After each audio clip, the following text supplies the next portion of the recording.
Halo, selamat pagi. Jumpa lagi kita ya bersama Restus Tanggang Channel ya.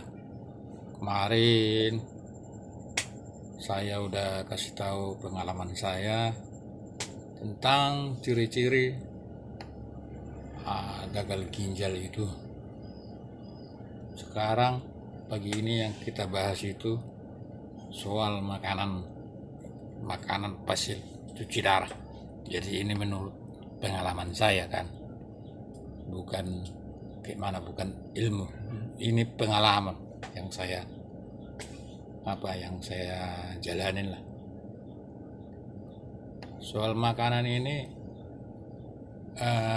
sebenarnya pasien gagal ginjal itu enggak begitu banyak pantangan. Yang banyak itu pantangan penyakit lainnya, atau penyakit di samping gagal ginjal itu sendiri. Kenapa begitu? Karena sebelum cuci darah, pasien gagal ginjal itu kebanyakan udah ada penyakit lain.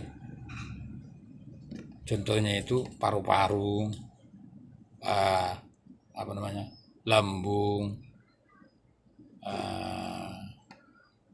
liver, gula, itulah. Jadi yang kualami selain sebelum saya cuci darah, penyakit saya itu udah ini,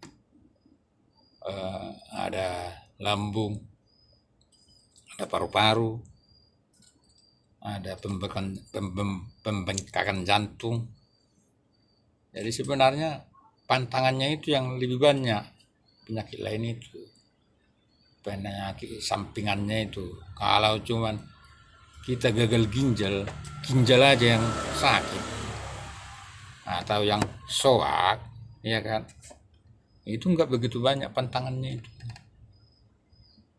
Jadi saya cerita di sini, sebelum saya itu cuci darah, semua pantanganku, nggak bisa makan inilah, makan itulah, makinnya, semua lah pantangannya.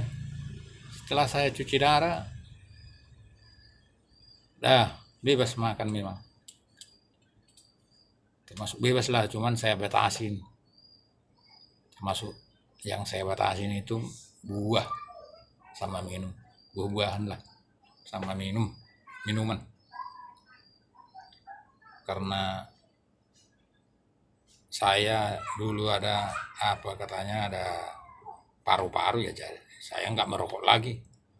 Udah jalan 13 tahun lah saya nggak merokok. Yang sebelumnya itu, nggak, kayak mana lah, udah 3 bungkus habis satu hari. Nah, itu karena saya dulu ada gejala lambung. Jadi makanan-makanan inilah yang saya batasin. Contohnya yang berminyak, yang mie instan, nah itu kan saya batasin. Paling kalau selera saya makan. Nah, dulu memang sebelum cuci saya memang nggak bisa itu, nggak bisa Pak, langsung muntah sebelum cuci darah. Puji Tuhan lah ya kan, setelah saya cuci darah, penyakit-penyakit yang saya sebutkan tadi udah mulai hilang lah, aku bilang. Cuman tinggal gagal ginjal kronisnya. Ya kita kayak mana lah ya, namanya juga gagal ginjal kronis ya kan. Tapi saya berprinsip itu gagal ginjal itu buat saya itu cuman cuman 2 hari itu pas waktu cuci darah. Di luar itu ya beraktivitas biasa lah, kayak gini kan, jaga warung, jaga anak. Nah itulah. Memang sebelumnya dulu ke belakang ya, sebelum 1 tahun 2 tahun cuci darah lah dulu, memang saya jaga ketat makanan saya. Memang saya jaga ketat, minum saya ukur-ukur, makanan yang harus yang enggak, pokoknya saya jagalah selama 1 tahun 2 tahun lah. Tapi situ masih sering saya pingsan pas habis cuci darah error.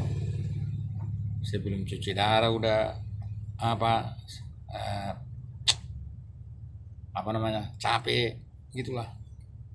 Mudah-mudahan lah terakhir ini puji Tuhan udah jarang error, istilahnya sama kami itu error di pas cuci darah gitu loh.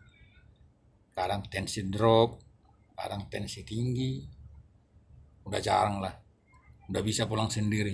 Kalau dulu masih diantar jemput guys, pagi diantar, siangnya juga dijemput sama istri.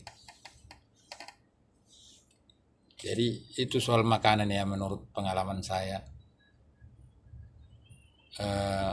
nggak begitu banyak lah pantangan pasien cuci darah.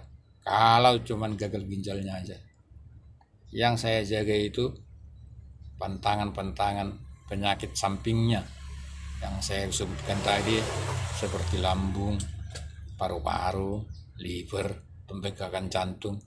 Itulah yang saya jaga. Makanya saya nggak sekarang saya nggak makan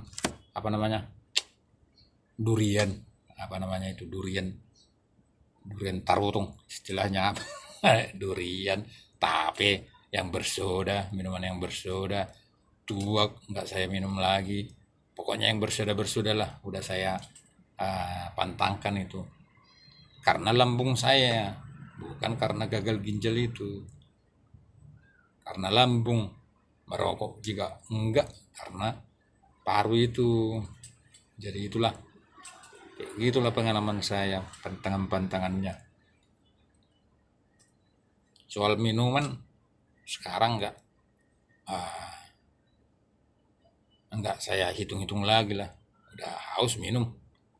Cuman yang itu tadi saya batasin, kayak minum yang bersoda, kopi-kopi saya kurangin. Kalau yang bersoda memang saya stop, enggak pernah lagi saya minum, saya stop semua. Minuman botol itu udah saya stop semua memang. Ya buat teman-teman pasien cuci darah yang baru ya, tolong dijaga pola makannya, dijaga juga pola makannya. Yang seperti saya bilang tadi, intinya kalau cuman penyakit gagal ginjal itu cuman ginjal kita yang bermasalah, pantangannya nggak begitu banyak, cuman dibatasin aja ya. Pantangan yang banyak itu penyakit sampingnya. Kembali lagi saya jelaskan itu, yang diabetes, paru-paru, liver, lambung. Pantangannya ini yang harus kita jaga. Soalnya kalau kambuh salah satu ini, penyakit kita ini, sampingannya ini, pasti berpengaruh kita ke HD. Nah, berpengaruh kita di HD, masalahnya langsung efeknya kita nanti drop. Jadi itu yang kita jaga. Kalau kita nggak selesai HD 4 jam, itu akan ada efeknya. Racun akan menumpuk. Nanti lama-lama kelamaan nyampe ke saraf. Nah, itulah yang biasa kita lihat itu, yang mengigau gitu kan. Masih banyak racunnya. Makanya buat kawan-kawan yang masih baru, usahakan kalau di kami itu 4 jam 50 menit. 4 jam 50 menit lah waktu kami HD harus full, jangan sering diskon. Itulah ya teman-teman, besok kita sambung lagi. Itu soal makanan, seperti yang saya bilang tadi, pengalaman saya, bukan ilmu. Kalau ilmu kan berarti pelajari, pengalaman ya yang saya jalanin lah, ya kan, yang saya jalani selama ini soal makanan sehari-hari. Buat saya itu enggak begitu banyak pantangannya, apalagi buat gagal ginjal. Yang penting dibatasi, apalagi minuman. Minuman memang saya kalau yang bersoda udah saya stop. Minuman botol, kopi udah saya kurangin. Oke, terima kasih. Maaf tadi ya, ada yang beli, ada gangguan, ada yang beli tadi mak. Oke guys, terima kasih ya. Semangat. Besok kita bahas lagi yang lain tentang pengalaman, dalam berbagi pengalaman lah. Ya kan. Tetap semangat, pasien HD, pasien hemodialisa. Gagal ginjal itu bukan gagal dari segalanya. Oke.